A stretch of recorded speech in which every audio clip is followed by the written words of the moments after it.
नमस्ते प्यारे विद्यार्थियों, आपका फिर से हरियाणा जीके की क्लास में स्वागत है। मैं राजेश रावल आपके बीच में हरियाणा जीके और हरियाणा जीके में आज महत्वपूर्ण टॉपिक स्थानीय स्वशासन, पंचायती राज।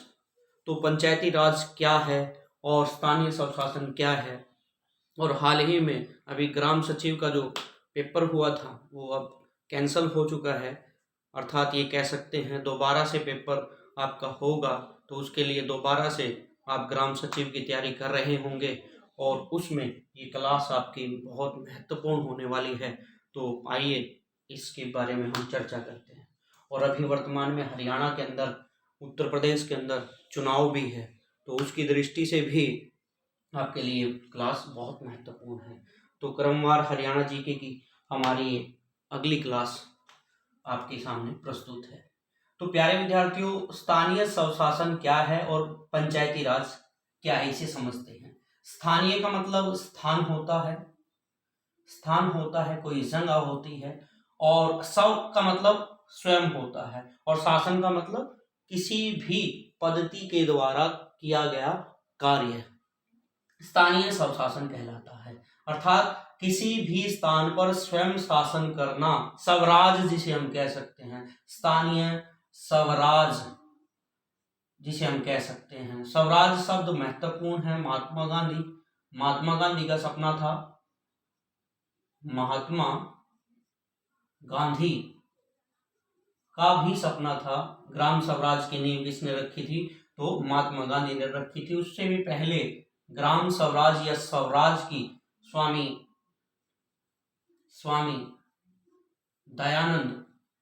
दयानंद जी के द्वारा रखी गई थी। स्वामी सरदानंद जी के द्वारा भी रखी गई थी, जो दयानंद के ही शिष्य थे। तो अनेक क्रम में स्वराज की स्थापना होती रही है। हम सीखते चलें, क्योंकि प्रश्न बन जाते हैं। तो स्थानीय स्वशासन या स्वराज क्या है? तो ये लोकल ड्यूटी पे होता है, लोकल कार्य पे होता है। अब पंचायती क्या है? पंच प्लस आयत, तो 5 आयतों का समूह पंचायत कहलाता है। और जहां पंच वहीं परमेश्वर, ऐसा यहाँ स्थानीय स्वशासन में या ग्रामीण आंचल में कहा जाता है। और ग्रामीण आंचल को संपूर्ण दृष्टि से सुगम बनाने के लिए ही ग्राम पंचायत की स्थापना हुई है। और ग्राम पंचायत की स्थापना के लिए हम सृष्टि के आरंभ में जाएं तो वैदिक काल में भी ग्राम पंचायत थी। गांव की सबसे छोटी इकाई, अर्थात शासन की सबसे छोटी इकाई, या हम कहें सबसे छोटी इकाई के रूप में छोटी इकाई, प्रशासन की भी कह सकता है। प्रशासन की छोटी इकाई क्या कहलाती थी? ग्राम कहलाती थी।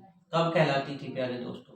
वैदिक काल में कहलाती थी। इसका मुखिया जो है वो क्या कहलाता था? ग्रामीणी। क्या कहलाता था? ग्रामीणी कहलाता था। तो मोस्ट इंपोर्टेंट वैदिक काल में भी ये था, ये ध्यान रखना है। और बौद्ध काल में भी आते आते ये हो गया। बौद्ध काल में भी ये व्यवस्था थी, और इस व्यवस्था में इसे ग्राम योजक कहा जाता था। ग्राम योजक का मतलब है गांव की योजना बनाने वाला, ग्राम योजक कहलाता था। अब आप कहेंगे हड़प्पा सभ्यता में क्यों नहीं था जी? हड़प्पा सभ्यता में, और हड़प्पा सभ्यता में इसलिए नहीं था क्योंकि प्यारे दोस्तों ये नगरीय व्यवस्था थी। नगरीय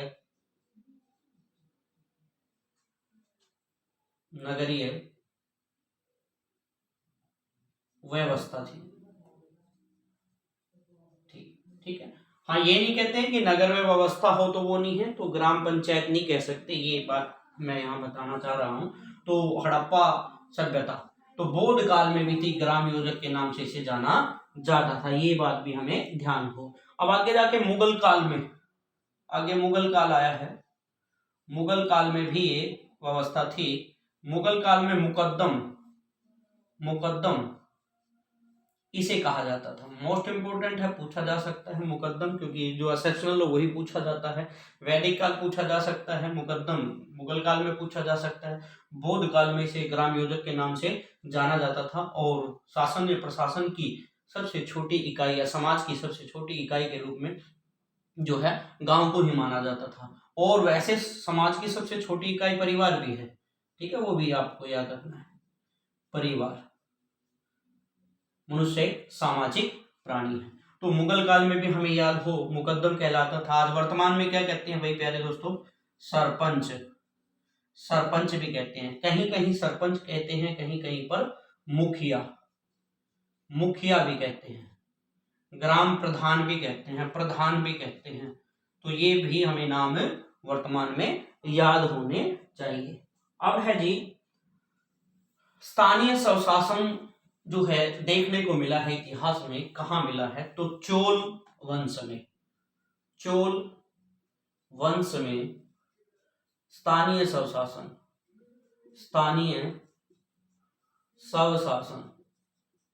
शासन देखने को मिला। तो आरंभ में या कहाँ हमें स्थानीय स्वशासन देखने को मिलता है, किस वंश में मिलता है? तो चोल वंश में मिलता है, ये बात भी ध्यान रखनी है। उसके बाद है 1871 में, 1871 ईस्वी में। अब 1871 ईस्वी में आप ध्यान देंगे तो लॉर्ड रिपन वाइस रहे थे, ठीक है, लॉर्ड रिपन 1871 1872, ठीक है।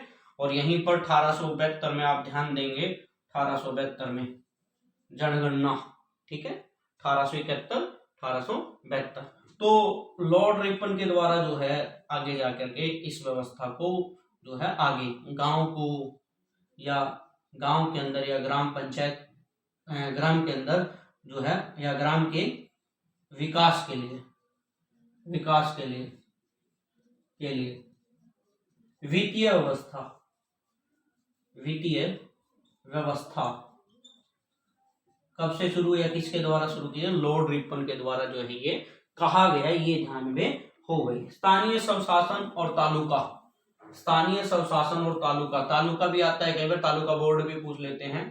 तालुका और स्थानीय स्वशासन, स्थानीय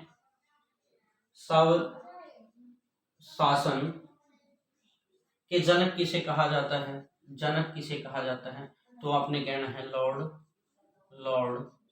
रिपन में।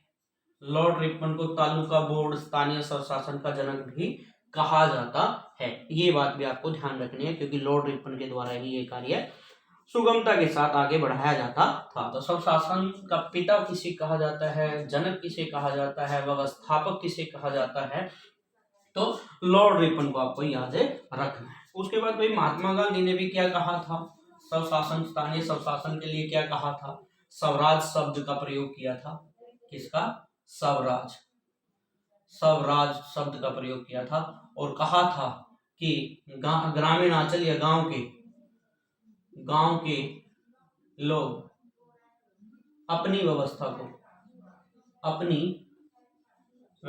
को स्वयं अपने द्वारा ही तय करें, ठीक है, ये कहा था महात्मा गांधी ने। और उसी का स्वराज का सपना था कि आज वर्तमान में जो है स्थानीय स्वशासन या पंचायती राज है, तो महात्मा गांधी का सपन पूरा जवाहरलाल नेहरू के द्वारा किया गया था। ये भी हम पढ़ेंगे, लेकिन ये ना माने कि पंचायती राज व्यवस्था या स्थानीय स्वशासन महात्मा गांधी की देन है, ऐसा न मान करके चले।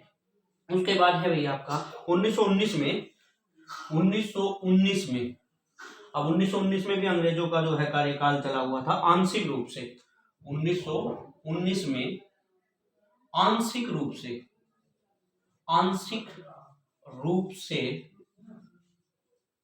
क्या हो गया था भाई? आंशिक रूप से 1919 में ये जो किसका विषय बन गया था? राज्य सूची का विषय बन गया था। अब हमसे पूछता है कि राज्य सूची का विषय कब बना? तो 1919 में आंशिक रूप से जो है पंचायती राज व्यवस्था जो है राज्य सूची का विषय बन गया था। अब उसके बाद 1935 में पूर्ण रूप से, फिर पूछता है 1935 आपको ध्यान हो 1935 का भारतीय शासन अधिनियम, भारतीय शासन अधिनियम। तो भारतीय शासन अधिनियम 1935 एक्ट भी कहा जाता है, भारतीय पहला एक्ट इसे कहा जाता है। तो इस एक्ट के द्वारा किसको स्थानीय स्वशासन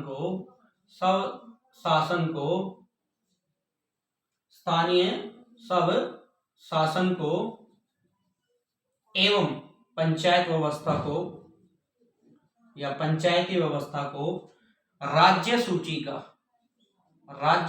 का पूर्ण रूप से विषय बना दिया गया। अब प्यारे दोस्तों पूछा जाए कि जो पंचायती राज व्यवस्था है, स्थानीय स्वशासन है, वो किसके अंतर्गत आता है? राज्य सूची का विषय है, केंद्र सरकार का विषय है, या दोनों का, संयुक्त रूप से दोनों का विषय है? तो हमें कहना है राज्य सूची का विषय है। सबसे पहले 1919 में से आंशिक रूप से राज्य सूची का विषय बनाया गया। उसके बाद 1935 भारतीय शासन अधिनियम के तहत इसे स्थानीय स्वशासन या पंचायती राज व्यवस्था को राज्य सूची का पूर्ण रूप से विषय बना दिया गया या सौंप दिया गया। अब उसके बाद 1935 के बाद जो है भारत आजाद हुआ 1947 में, और 1947 में जो देश का संविधान बना, तो उस संविधान में भी, भारतीय संविधान में भी इसका उल्लेख किया गया है आर्टिकल 40 अनुच्छेद 40 के अंतर्गत, 40 के अंतर्गत। बार बार पेपर में पूछा जाता है कि किस अनुच्छेद के तहत पंचायती राज व्यवस्था का जिक्र जो है भारतीय संविधान में किया गया है? तो आर्टिकल 40। आर्टिकल 40 किससे संबंधित है प्यारे दोस्तों? ये आपका जो है नीति निदेशक तत्व है, नीति निदेशक तत्व है। तो नीति निदेशक तत्व जो है वो आर्टिकल 40, 36 से 51 हम पढ़ते हैं नीति निदेशक तत्व, तो उसमें आर्टिकल 40 आएगा। तो आर्टिकल 40 किससे संबंधित है कि इसमें आर्टिकल 40 में राज्य को निर्देश दिया गया है, राज्य को निर्देश दिया गया है कि ग्राम या गांव के विकास के लिए राज्य या केंद्र सरकारें क्या करें? ग्राम पंचायत का गठन करें। तो हम कह सकते हैं प्यारे दोस्तों कि गांव के विकास के लिए या ग्रामीण अंचल के विकास के लिए क्या किया जाए? ग्राम पंचायत का गठन किया जाए, ऐसा निर्देश दिया गया है आर्टिकल 40 के अंतर्गत भारतीय संविधान में। तो पहली बार ग्राम पंचायत का उल्लेख निम्न में से कहां मिलता है? तो हम कह सकते हैं भारतीय संविधान के नीति निदेशक तत्व आर्टिकल 40 के अंतर्गत जो है ऐसा बताया गया है। इसी को ध्यान में रखते हुए आगे जाकर के गांव के विकास के लिए बलवंत राय मेहता समिति के द्वारा, इसके द्वारा बलवंत राय मेहता, इस समिति का नाम भी, इस व्यक्ति का नाम है बलवंत राय, और इसी के द्वारा जो इस कार्य को इसको सौंपा गया, इसीलिए इसको कहा गया बलवंत राय समिति। कह सकते हैं एक समिति का गठन किया गया जिसको एक कार्य सौंपा गया कि पूरे भारत में आप विश्लेषण करें कि पंचायती राज व्यवस्था को कहां कैसे शुरू किया जाए। तो बलवंत राय मेहता ने अपना समिति ने 1957 में पूरा का पूरा विश्लेषण किया, और विश्लेषण करके बताया कि बलवंत राय मेहता ने कि ये जो है त्रिस्तरीय ढांचा बनाना चाहिए और ग्राम पंचायत का गठन करना चाहिए। तो बलवंत राय मेहता की सिफारिश के आधार पर पंडित जवाहरलाल नेहरू ने, गांव है बदरी, ठीक है, और श्रृंगेरी गांव भी है, श्रृंगेरी जो आपको मिले गांव नागौरी जिला राजस्थान से पंचायती राज या पंचायती राज व्यवस्था को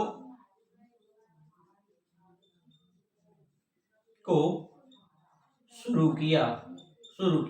तो पंचायती राज व्यवस्था या ग्राम पंचायत जो है वो कहां से शुरू हुई? बद्रिया श्रृंगेरी गांव, नागौरी डिस्ट्रिक्ट, जिला नागौरी और राजस्थान से पंचायती राज व्यवस्था को शुरू किया। कब किया पूछा जाए, कब किया? तो 2 अक्टूबर को। 2 अक्टूबर क्या है? गांधी जयंती है, गांधी जयंती, लाल बहादुर शास्त्री की जयंती भी है। तो 2 अक्टूबर 1959 को जो है इसे शुरू किया गया। कहां से शुरू किया गया? बद्रिया श्रृंगेरी गांव।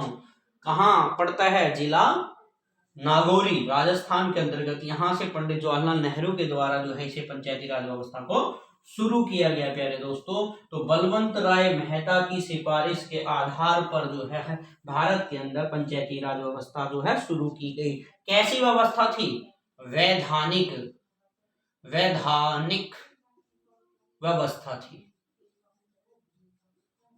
तो 2 प्रकार की, एक वैधानिक होती है प्यारे दोस्तों, एक संवैधानिक होती है। तो ये कैसी थी? वैधानिक थी। 2 अक्टूबर को जो शुरू हुई थी, राजस्थान से शुरू हुई थी, वो वैधानिक थी। और जो संवैधानिक ग्राम पंचायत की व्यवस्था है वो कर्नाटक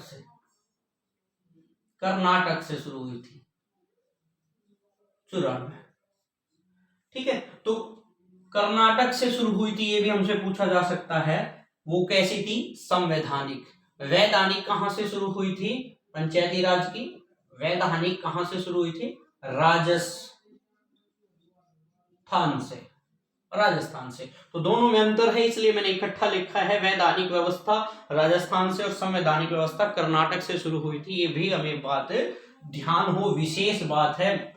क्वेश्चन सीधे सीधे बनते हैं, ये बात हमें ध्यान होनी चाहिए। तो लोकतांत्रिक विकेंद्रीकरण का पिता, लोकतांत्रिक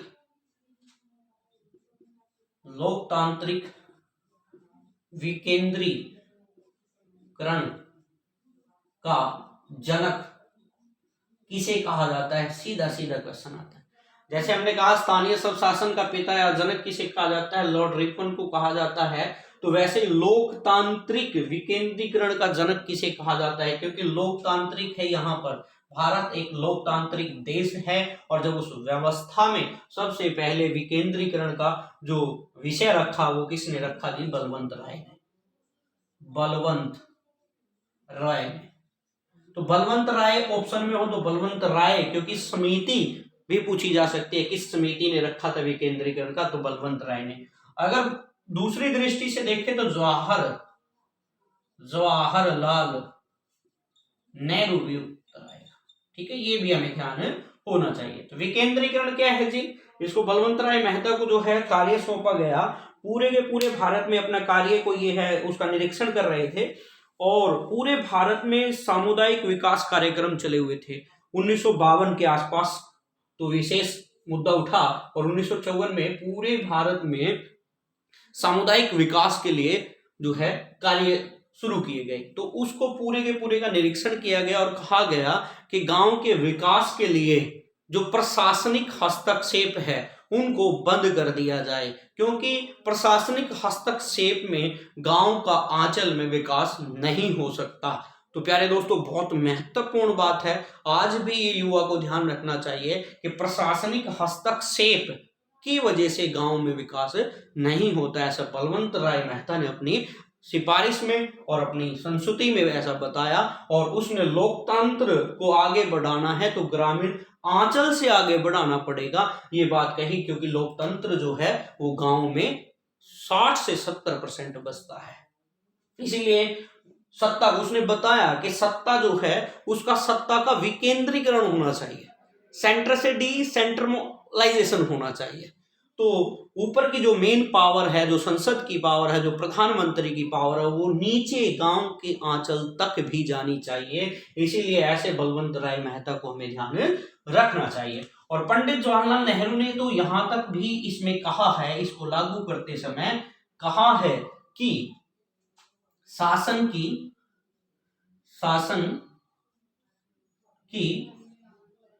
प्रथम पाठशाला शासन की भी कह सकते हैं भाई साहब, स्थानीय स्वशासन, स्थानीय स्वशासन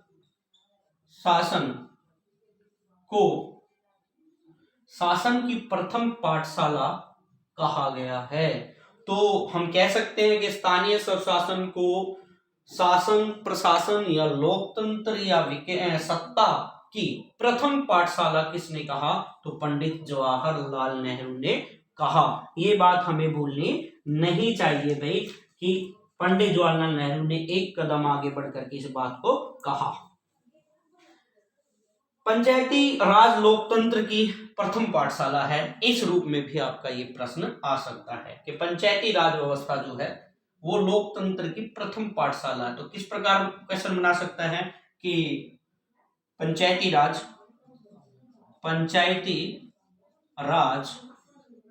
लोकतंत्र की प्रथम पाठशाला है। तो ये भाई ये भी ध्यान रखना है आपको कि पंचायती राज को किसने लोकतंत्र की प्रथम पाठशाला कहा? वो जवाहरलाल नेहरू ने ऐसा कहा है। तो ये यहां से क्वेश्चन आ सकता है कि लोकतांत्रिक विकेंद्रीकरण के पिता किसे कहा जाता है, जनक किसे कहा जाता है? तो वहां पर ऑप्शन क्या है? बलवंत राय मेहता न होकर के पंडित जवाहरलाल नेहरू हो जाएगा प्यारे दोस्तों। तो ये भी विषय हमें ध्यान। उसके बाद एक समिति बनी थी, अशोक मेहता समिति 1977।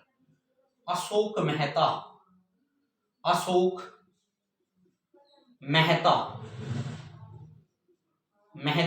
समिति। अब ये अशोक मेहता समिति ने क्या किया जी? सुझाव दिया कि ये जो अपने लोकतंत्र, ये अपना जो पंचायती राज है उसको क्या कर दिया जाए? संवैधानिक कर दिया जाए। क्या कर दिया जाए प्यारे दोस्तों? संवैधानिक कर दिया जाए। तो संवैधानिक अशोक मेहता ने किया, तो लेकिन पूर्ण अच्छी प्रकार से इन्होंने इस बात को ना रख करके केवल संवैधानिक इसके हिस्सेदारी बढ़े इसके लिए विचार रखा और इसके दो स्तर बताए। पूछ लेते हैं, पेपर में आने लग गया। कितने स्तर बताए? 2। एक खंड स्तर और एक जिला स्तर।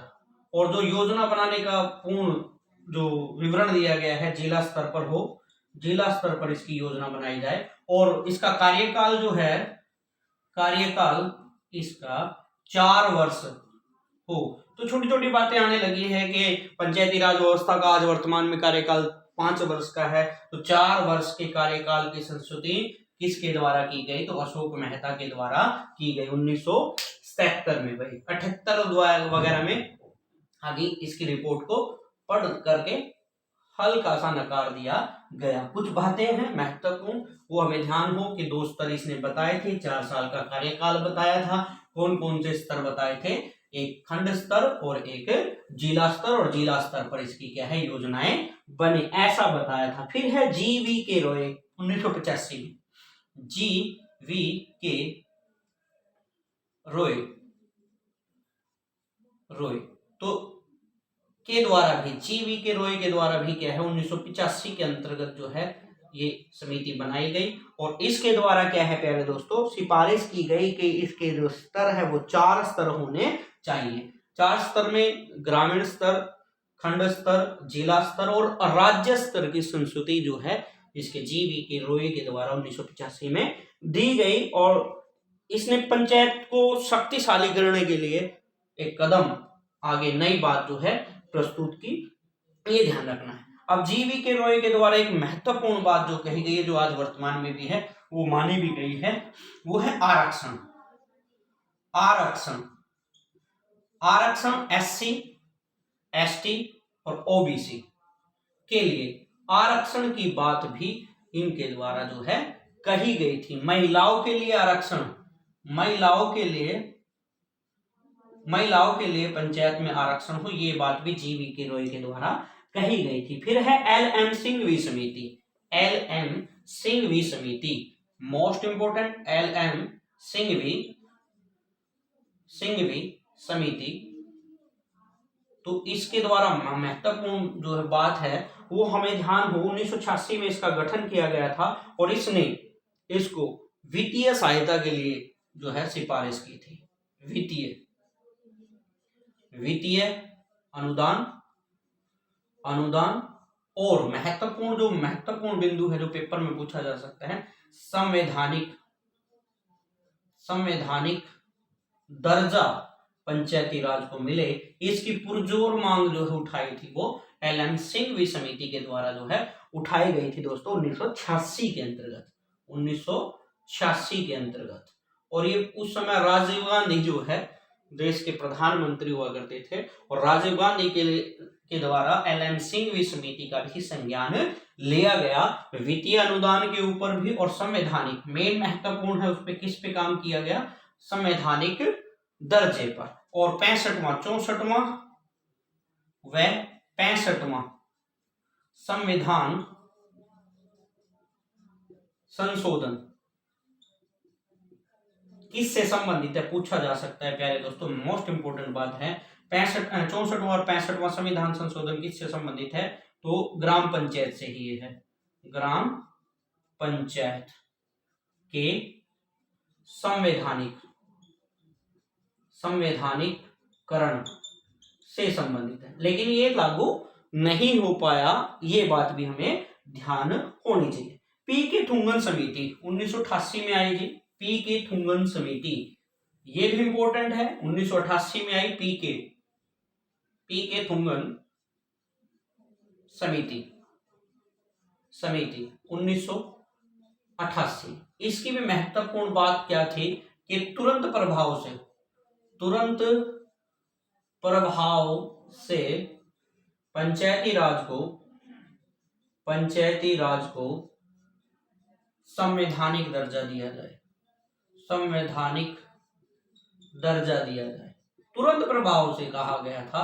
तो तुरंत प्रभाव से आए तो पी.के. थुंगन समिति 1988 और इनकी सिफारिशों को जो है मांग करके मैंने कहा 64वां और 65वां संविधान संशोधन जो है राजीव गांधी की सरकार के द्वारा जो है किया भी गया था, ये ध्यान रहे, लेकिन वो लागू नहीं होने पाया। उसके बाद है जी समिति भी बनाई थी राजीव गांधी ने 89 में और 91 में इनका जो है स्वर्गवास हो गया। और अब है सरकारें आई और सरकारें गई, गठबंधन की सरकार बनी और गठबंधन की खंडित जनादेश हम उसको कह सकते हैं 89 में बना। और कौन, वीपी सिंह की सरकार बनी, इसकी वीपी सिंह। उसके बाद है जी चंद्रशेखर की सरकार बनी। चंद्रशेखर ऐसे देश के प्रधानमंत्री है जिसने 15 अगस्त का कार्यक्रम नहीं देखा, क्योंकि उससे पहले ये हट गए थे। तो एक वर्ष के अंदर जो है 3 प्रधानमंत्री बने और गए भाई। फिर बात आती है 1991 में भाई। 1991 में पीवी नरसिम्हा राव देश के क्या बने, पीएम बने। और इनके द्वारा जो सपना देखा था, ठीक है, जो या राजीव गांधी का जो अधूरी बात, जो संवैधानिक दर्जे वाली बात थी, वो पीवी नरसिम्हा राव के द्वारा जो है पूरी की गई। और इन्हीं के द्वारा जो है संविधान के अंदर संशोधन किया गया 73वां व 74वां संशोधन। पूछा जाए कौन थे देश के प्रधानमंत्री, तो 73वां और 74वां संविधान संशोधन जो है पीवी नरसिम्हा राव की सरकार में हुआ। और कब हुआ जी, 1992-93। क्यों लिखते हैं पहले दोस्तों कि 92 के अंदर जो है ये संविधान संशोधन हो रहा था और 93 में इसे लागू किया गया था, तो ये ध्यान रहे। ये भी पूछा जाता है कब, तो संसद के अंदर जो ये पारित हो गया था 20 अप्रैल 1993 को ये पास हुआ। तो पेपर में घुमा फिरा के ज्यादा पूछते हैं कब पास हुआ था, कब पारित हुआ था, तो 20 अप्रैल 1993 को। और देश में लागू किया गया था 24 अप्रैल को, 24 अप्रैल 1993 को ये पूरे देश में जो है लागू करने का, मतलब लागू करने का, देश में लागू करने का, पूरे देश में तो नहीं कह सकते, अब तक भी नहीं है। तो यहां से भी क्वेश्चन बनते हैं कि पूरे देश में कौन कौन से भाई। एक तो है नागालैंड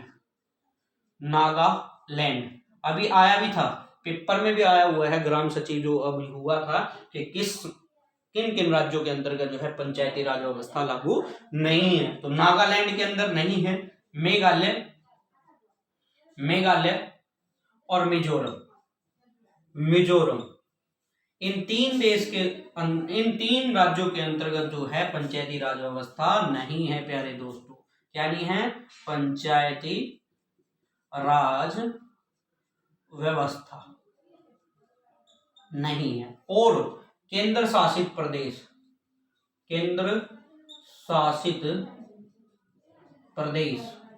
के अंतर्गत नहीं है। ये पूछा जाए, मोस्ट इंपोर्टेंट क्वेश्चन है, ऐसे ही क्वेश्चन पूछते हैं। नागालैंड के अंदर नहीं है, मेघालय के अंदर नहीं है, मिजोरम के अंदर नहीं है, और केंद्र शासित प्रदेश दिल्ली को छोड़ करके, क्योंकि दिल्ली के अंदर जो है चलता है नगरीय व्यवस्था, तो दिल्ली के अंतर्गत है। और 6 के अंतर्गत केंद्र शासित प्रदेशों के अंतर्गत नहीं है व्यवस्था। और नागालैंड, मेघालय और मिजोरम के अंदर नहीं है। और पश्चिम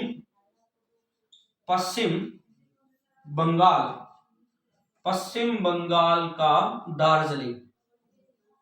दार्जिलिंग क्षेत्र जो है में भी ये व्यवस्था नहीं है दोस्तों, ये भी हमें ध्यान रखना है। मणिपुर का भी एक छोटा क्षेत्र है, उसमें भी नहीं है। वो क्षेत्र में पूछेगा पूर्ण रूप से नागालैंड, मेघालय और मिजोरम राज्यों के अंतर्गत और केंद्र शासित प्रदेश दिल्ली को छोड़ करके ये व्यवस्था पंचायती राज व्यवस्था नहीं है दोस्तों, ये भी ध्यान रखना है। अब जो है वो क्या है, वो ध्यान रखना है। वो क्या है प्यारे दोस्तों? व्यवस्था जो है 24 अप्रैल, कब भाई? 24 अप्रैल 1993 को पंचायती राज व्यवस्था को 73वां और संविधान संशोधन और 74वें संविधान संशोधन के द्वारा पीवी नरसिम्हा राव की सरकार के द्वारा इसे पारित कर दिया गया, पास कर दिया गया और इसे लागू कर दिया गया। अब ये है क्या? संविधान का भाग भी पूछे संविधान का, तो संविधान के भाग 9 के अंतर्गत है। अनुसूची पूछे तो अनुसूची संविधान में 8 अनुसूची थी प्यारे दोस्तों, और फिर 9 अनुसूची, फिर 10 और फिर 11 और फिर 12 अनुसूची वर्तमान में है। जो 73वां संविधान संशोधन है वो किस अनुसूची के अंतर्गत है? 11वीं अनुसूची के अंतर्गत है। जो 74वां संविधान संशोधन है वो किसके अंतर्गत है? 12वीं अनुसूची के अंतर्गत है। तो ये बात भी हमें ध्यान हो प्यारे दोस्तों, बड़ी छोटी छोटी बातें वो पूछता है। तो पीवी नरसिम्हा राव 73वां संविधान संशोधन, 74वां संविधान संशोधन, 74वां संविधान संशोधन किससे संबंधित है ये पूछे तो नगरीय पंचायत व्यवस्था से संबंधित है। 73वां पूछे तो किससे है? ग्रामीण पंचायत। ये ऐसी बातें वो पेपर में हमसे पूछता है। तो 73वां संविधान संशोधन ग्राम पंचायत से संबंधित है, 74वां नगरीय पंचायत से संबंधित है, और 74वां संविधान संशोधन अनुसूची 12 में है, और 73वां संविधान संशोधन अनुसूची 11 में है। ये भाग किसका? 9 भाग में है। और इसमें आर्टिकल, अनुच्छेद पूछे तो किस अनुच्छेद में है दोस्तों? तो 243 अनुच्छेद में है। और 243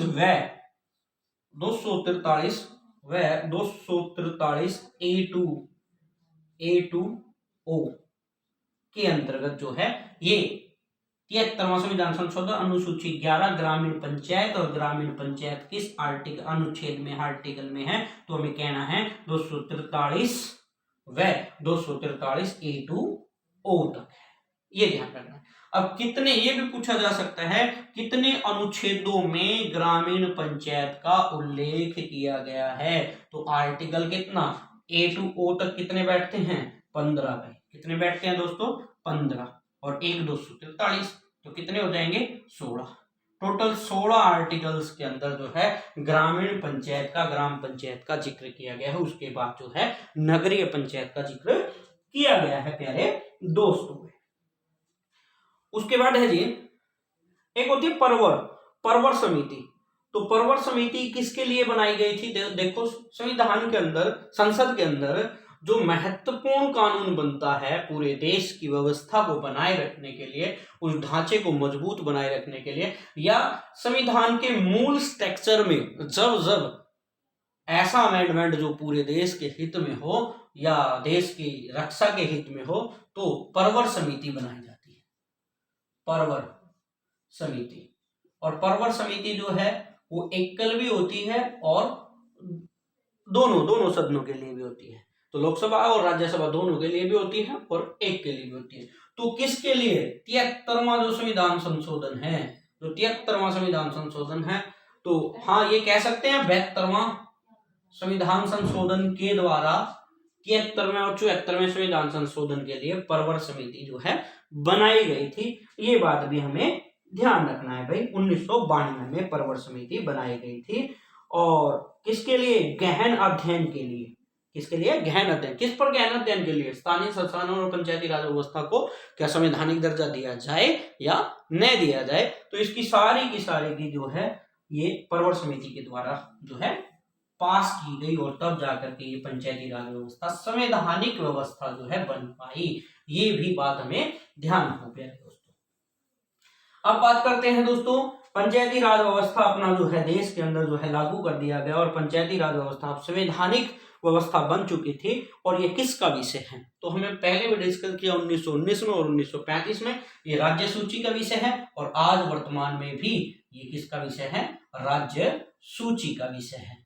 तो इस पे कानून जो बनाना है वो राज्य बनाएगी। राज्य की विधानमंडल भी कुछ कानून जो है या कार्य जो है का निर्धारण करती है।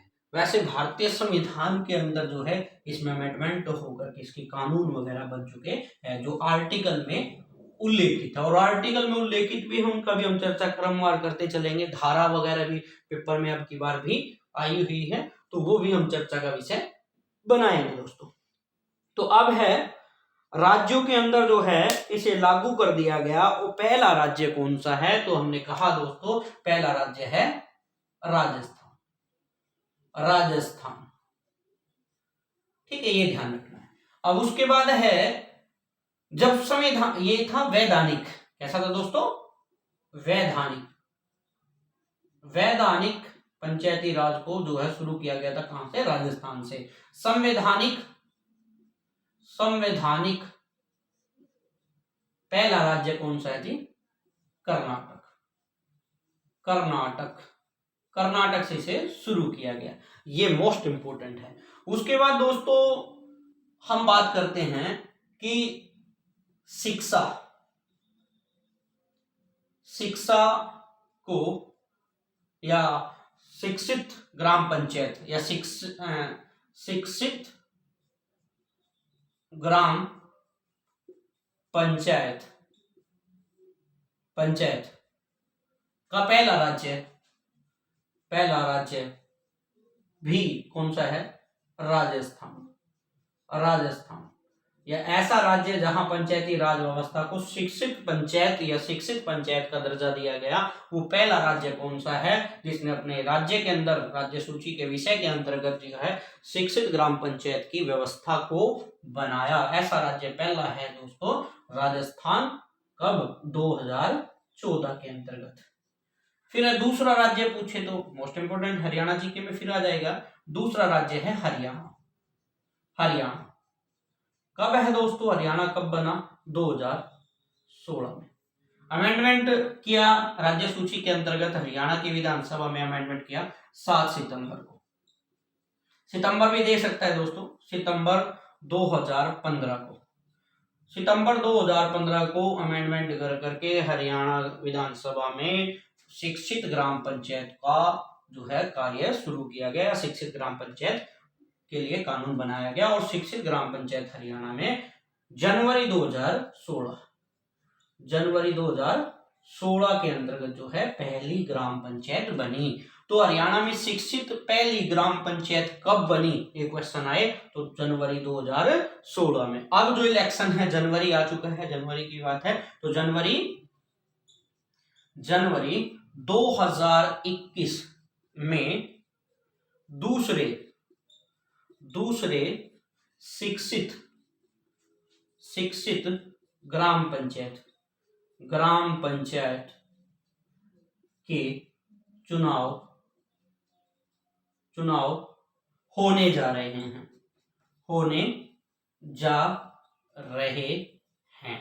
तो नई बात क्या है, यहां पर चुनाव होने जा रहे हैं दूसरे हरियाणा के अंतर्गत। नई बात क्या है, महिलाओं को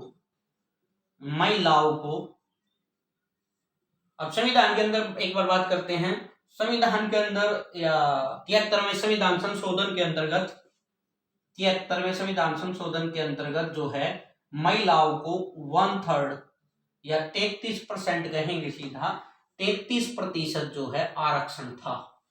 ग्राम पंचायतों में या ग्राम पंचायतों की सीटों में महिलाओं को 33% जो है आरक्षण था, रिजर्वेशन था। ये अपना क्या है, 73वें संविधान संशोधन के अंतर्गत बनाया था। उसके बाद आज वर्तमान के अंदर जो है, जो महिलाओं का जो कोटा है वो 33% से बढ़ा करके कितना कर दिया गया है भाई, 50%। सभी ने नहीं, कुछ राज्यों ने किया है, 10 से 11 राज्य है जो है उन्होंने किया है, और राजस्थान ने भी कर दिया है। तो हरियाणा ने भी इसे जो है कर दिया है सुचारू रूप से। तो अब की बार 2021 के चुनाव में शिक्षित ग्राम पंचायत तो है दूसरे नंबर की, और महिलाओं को 50% जो है, अब की बार दूसरी ग्राम पंचायत, शिक्षित ग्राम पंचायत में महिलाओं को 50% जो है, जो आरक्षित सीट देती है। अब यहां से क्वेश्चन ये भी आ सकता है, एससी और एसटी, ओबीसी को आरक्षण जनसंख्या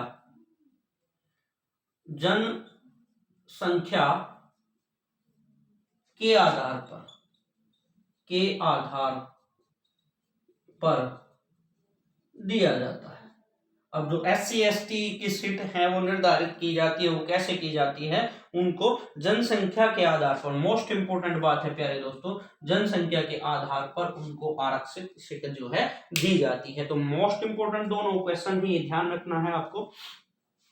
उसके बाद है जी आरक्षण जो है, तो महिलाओं को आरक्षण जो दिया गया है ये 50% जो है, ये किस संशोधन के तहत, क्योंकि संशोधन ज्यादा पूछता है पेपर में वो, तो किस संशोधन के तहत जो है 50% कर दिया गया है, तो ये भी हमसे पूछा जा सकता है भाई दोस्तों। 110 संशोधन 110वां संविधान संशोधन के अंतर्गत जो है महिलाओं को पंचायती राज व्यवस्था में 50% जो है आरक्षण देना पारित कर दिया गया है। तो अब कौन सा राज्य देता है, कब देता है, तो उसमें से बहुत सारे राज्यों ने इसे जो है देना स्वीकार कर दिया है। और तो अब हरियाणा में जो है शिक्षित ग्राम पंचायत बनती है। तो शिक्षित कितना होगी, 10वीं पास हो। सरपंच के लिए 10वीं पास होना चाहिए। घर में शौचालय हो। बैंकों का ऋण जो है, या बैंक का ऋण जो है वो चुकती होना चाहिए। बिजली का बिल भुगतान होना चाहिए। कोई भी किसी भी प्रकार का उसके ऊपर जो है वैसा सरकारी कर्ज ना हो, और वो दिवालिया घोषित ना हो, न्यायालय में केस या थाने में उसके खिलाफ जो है FIR या बड़ा मुकदमा न हो। तो इस प्रकार की सरपंच की जो है कंडीशन रखी गई है, औरों की भी रखी गई है। अब SC ST और के लिए या महिलाओं के लिए 8वीं पास। कौन सी है भाई दोस्तों, 8वीं पास है। पंचों के लिए 5वीं पास है, 5वीं। शिक्षित हो तो ये भी हमसे वो क्वेश्चन पूछ सकता है। अब बात है जो वैधानिक संवैधानिक है, उसमें आयु कितनी है भाई? सरपंच की आयु कितनी है? 21 वर्ष। 21 वर्ष जो है रखी गई है, ये हमसे पूछ सकता है। न्यूनतम आयु 21 वर्ष, अधिकतम आयु का कोई जिक्र नहीं है, कितनी भी हो सकती है। तो ये भी हमें ध्यान हो। आयु, शिक्षा भी पता चला, आयु भी पता चली, हमें पता होनी चाहिए। कार्यकाल कितना होता है इसका? कार्यकाल पूछे तो हमें कहना है 5 वर्ष इसका कार्यकाल है। कब से, ये पूछा जा सकता है कब से? तो बनने के बाद, जब सरपंच बन जाता है तो पहली बैठक जब पहली बैठक होगी, पहली बैठक से 5 वर्ष इसका कार्यकाल होता है। ये जब नए इलेक्शन होते हैं तो नए इलेक्शन होने से कितने दिन पहले जो है इस्तीफा दिया जाता है या बस्ता सौंप दिया जाता है, ये उचित वर्ड है, सौंप दिया जाता है। तो 7 दिन पहले पूरा का पूरा जो है विवरण जो है सबमिट कराया जाता है। किसको सौंपा जाता है भाई, पूछा जाए तो ग्राम सचिव को दिया जा सकता है, बीडीपीओ को दिया जा सकता है, या फिर कई बार क्वेश्चन आता है ब्लॉक शिक्षा एवं पंचायत अधिकारी को दिया जाता है। तो ये भी हमसे पूछा जा सकता है। और जो कार्यकाल है वो हमें पता है 5 वर्ष जो है ये तय कर दिया गया है भाई। अब है सरपंच को हटाने के कारण, या सरपंच जो है पदच्युत होता है, पद से हटाया जाता है, तो कितने कारण है महत्वपूर्ण? 5 कारणों से 4-5 कारण हैं, वो हमें पता हो। या तो मृत्यु हो जाए भाई, पहला कारण हो सकता है। कारण पद से हटाया जाना, पद से हटना कैसे हट सकता है भाई? तो मृत्यु हो जाए, या फिर संवैधानिक रूप से अक्षम हो, इसी कार्य को कर नहीं पा रहा है या वो करना नहीं चाहता है, तो कारण हो सकता है। अविश्वास प्रस्ताव के द्वारा, अविश्वास प्रस्ताव, अब ये बहुत महत्वपूर्ण होता जा रहा है। अविश्वास प्रस्ताव जो है अब 1 वर्ष के बाद ही अविश्वास प्रस्ताव या उसके खिलाफ जो है वोटिंग करके सरपंच पद को हटाया जा सकता है। इसे लागू कर रही है सरकार। स्वयं त्याग पत्र दे दे भाई, स्वयं त्याग पत्र दे दे, तब भी वो अपने पद से क्या है, हट सकता है। उसके बाद है, जब महत्वपूर्ण काम है ये भी, राज्य सरकार उसे बर्खास्त कर दे, राज्य सरकार उसे बर्खास्त कर दे, तो ये भी, ये संवैधानिक और ये दोनों एक हो सकते हैं, लेकिन अलग अलग रूप में बताया गया है। या फिर भाई बहुत महत्वपूर्ण है, 2 बार लगातार ग्राम सभा की बैठक में अनुपस्थित हो। 2 बार ग्राम सभा, क्योंकि 1 वर्ष में 2 बार ग्राम सभा होती हैं, और ग्राम सभा का जो है महत्वपूर्ण व्यक्ति है, तो 2 बार ग्राम सभाएं होती हैं लगातार, और उन लगातार ग्राम सभाओं में सरपंच जो उपस्थित नहीं होता है तो उसे जो है नोटिस दिया जाता है। अगर वो नहीं मानता है या तो उसे पद से हटाया जा सकता है। अब वो अपना इस्तीफा किसको दे सकता है? अब ये 5 प्रकार से वो अपने पद से हटाया जा सकता है। इस पद का इस्तीफा जो है वो किसको दे सकता है? देने को आज जो हरियाणा के अंतर्गत आप देखते हैं, देने को बीडीपीओ साहब को भी दे देता है, BDPO, block development panchayat officer को दे देता है, ग्राम सचिव को भी दे देता है, ग्राम सचिव को भी दे देता है, लेकिन ये ऑथेंटिक नहीं है। ऑथेंटिक हमसे पूछता है तो पंचायती राज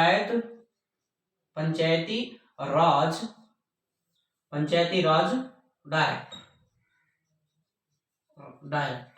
पंचायती राज के डायरेक्टर को ही वो अपना इस्तीफा दे सकता है, या सिग्नेचर जो है या उसका अधिकार जो है पंचायती राज के डायरेक्टर को होता है। ये हमें ध्यान रखना है भाई।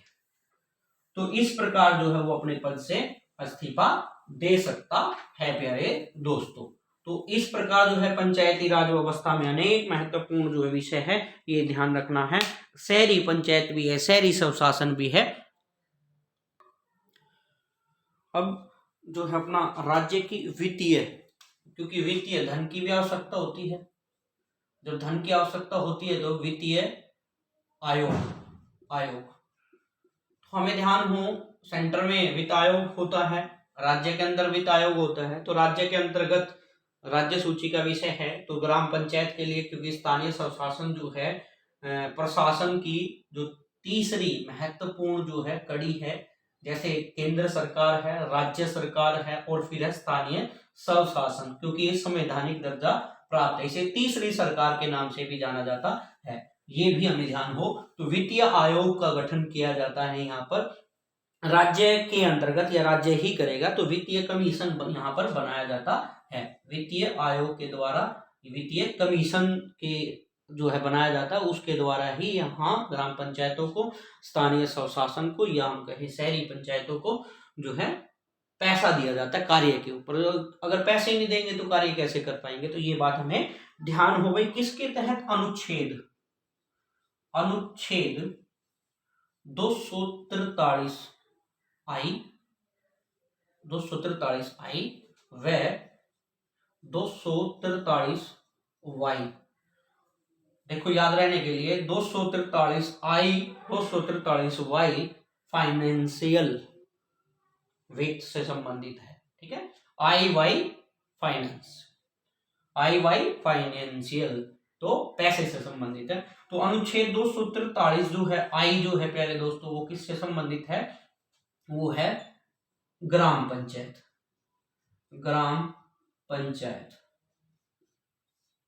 से कहेंगे, ग्राम पंचायत को छोड़ दो। ठीक है, पंचायत, ग्रामीण पंचायत। ठीक है, पंचायती राज से। और 243 वाई किससे संबंधित है? नगरीय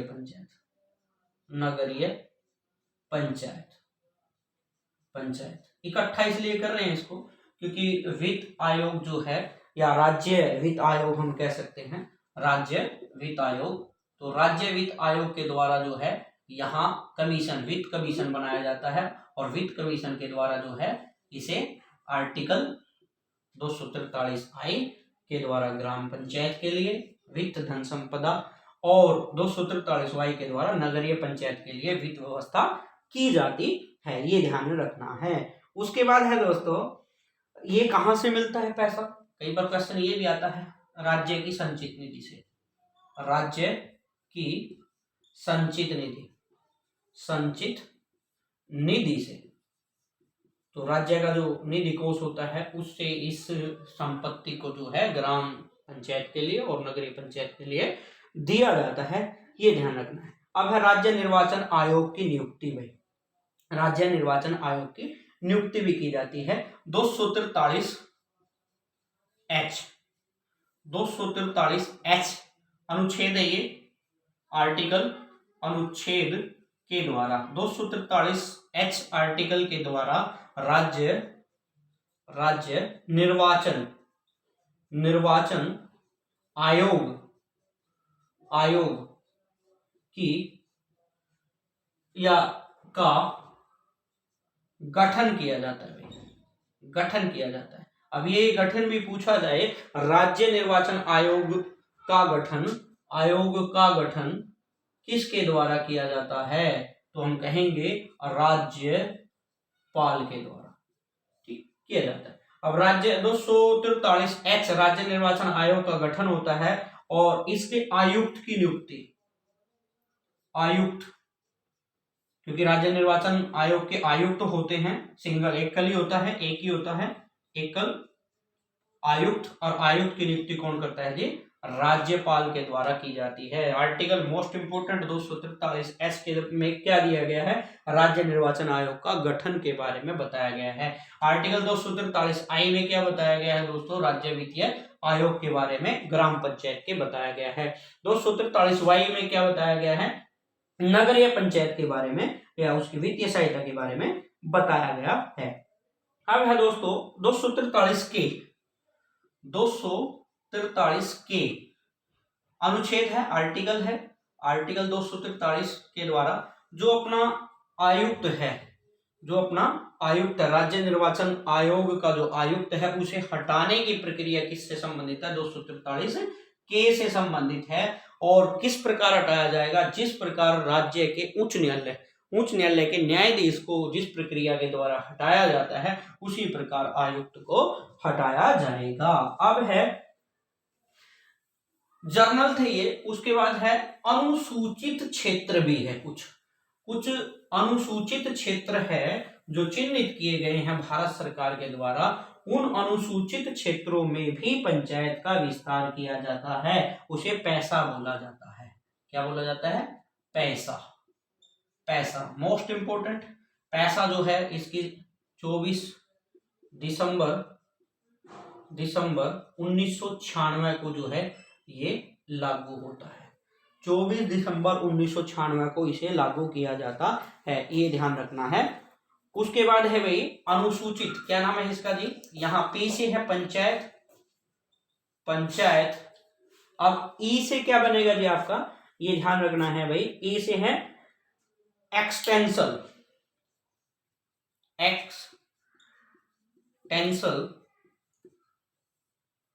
शेड्यूल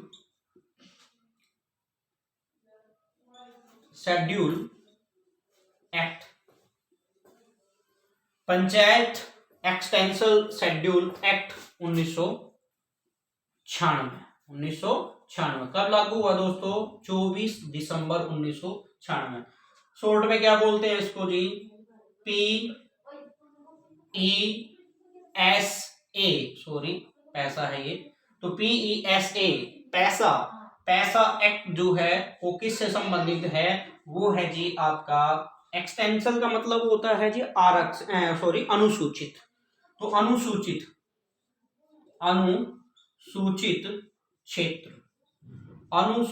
क्षेत्र में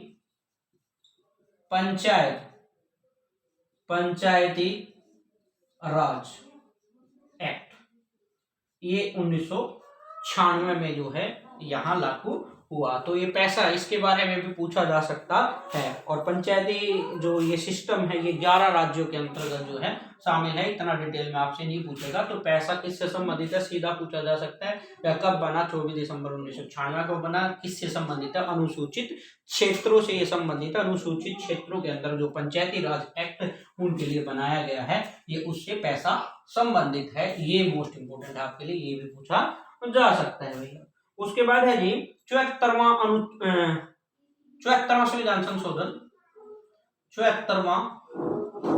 संविधान संशोधन ये भाई किससे संबंधित है? नगरीय पंचायत से संबंधित है। पंचायत, अब नगरीय पंचायत के अंतर्गत जो है ये आता है, और इसमें 3 स्तर है भाई। 3 स्तर है। पहला स्तर है नगर पालिका।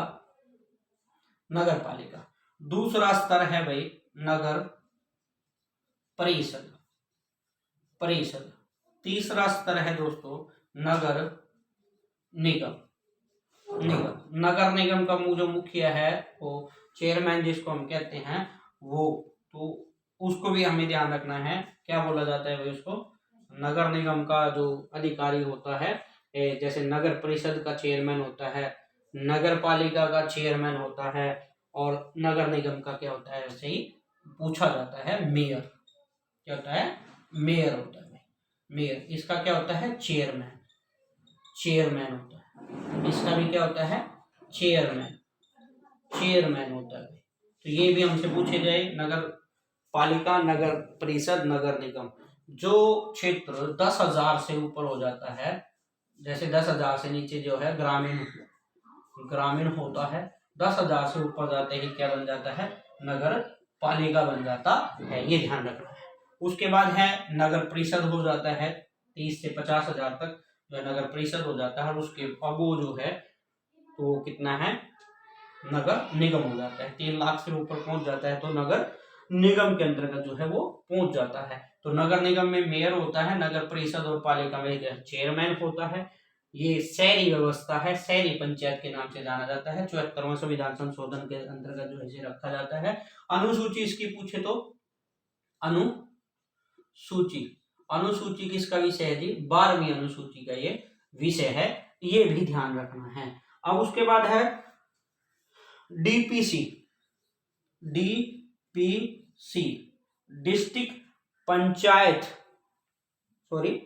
डिस्ट्रिक्ट पंचायत ना क्या करके इसे क्या कहेंगे भाई, जिला नियोजन समिति। ठीक है, जिला नियोजन समिति। तो ये भी मोस्ट इंपोर्टेंट है आपके लिए, हल्का सा पूछा जा सकता है कि जिले की जो नियोजन समिति होती है, जिला नियोजन समिति ये किसके तहत है जी, या किस में आती है? 74वां संविधान संशोधन के अंतर्गत 243 आर्टिकल क्या है इसका, आर्टिकल 243 ZD अनुच्छेद के अंतर्गत या आर्टिकल के अंतर्गत जो है ये आता है। और ये जिला स्तर की जो है योजनाएं या परियोजनाओं को क्रियान्वयन करता है, ये भी पूछा जा सकता है। डीपीसी क्या है, जिला नियोजन समिति है भाई, ये भी हमें ध्यान हो। तो प्यारे दोस्तों, इस प्रकार जो है ग्राम पंचायत के अनेक विषय, छोटे छोटे महत्वपूर्ण बिंदु हमने डिस्कस किए हैं। अब स्थानीय स्वशासन में आपका जो बचता है वो क्या है, हमारी धाराएं। और धाराओं को हम अगली वीडियो में डिस्कस करेंगे, क्योंकि धाराएं बहुत महत्वपूर्ण हैं। और जो अपना आया है ग्राम सचिव का पेपर आया है, और ग्राम सचिव के पेपर में प्यारे दोस्तों धाराओं से बहुत प्रश्न जो है पूछे गए थे। तो उनको हम अगली वीडियो में, इस वीडियो को पार्ट 1 और उसको पार्ट 2 का नाम दे करके उसमें धाराओं का डिस्कस करेंगे। तो महत्वपूर्ण जो सामग्री है ये हमें ध्यान हो, और अच्छे से वीडियो को देखें, समझें और ग्राम पंचायत में आने वाले प्रश्नों का सामना करें। और आपका स्वागत होता रहे, आप अच्छे से अपने एग्ज़ाम को क्रैक करके अपना जल्दी से जल्दी जॉब लें। आपके लिए शुभकामनाएं। तो अगली वीडियो में प्यारे दोस्तों आपके बीच में लेकर के आएंगे धाराएं और जो अपनी महत्वपूर्ण चैप्टर है ग्राम पंचायत के संवैधानिक तंत्र के, जिनमें आपका पंचायती राज में धाराएं जो हैं 280 हैं और चैप्टर जो है 21 है। तो 21 चैप्टर और 280 धाराओं को हम अगली वीडियो में डिस्कस करेंगे। आपका दिन शुभ हो। धन्यवाद।